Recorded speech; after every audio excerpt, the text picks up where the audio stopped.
रथयात्रा देखिबा पई आसुचंती राष्ट्रपति। 6 तारिख रु 4 दिनिया गस्तरे आसुचंती महामहिम।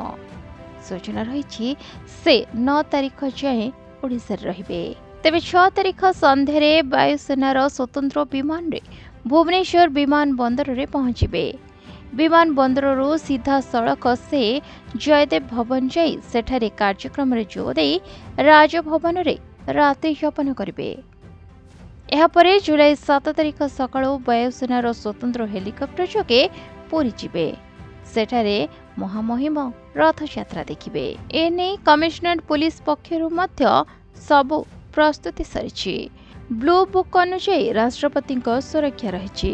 सेपटे चलित वर्ष रथयात्रा मुतयन हेबे 180 प्लाटून पुलिस फोर्स।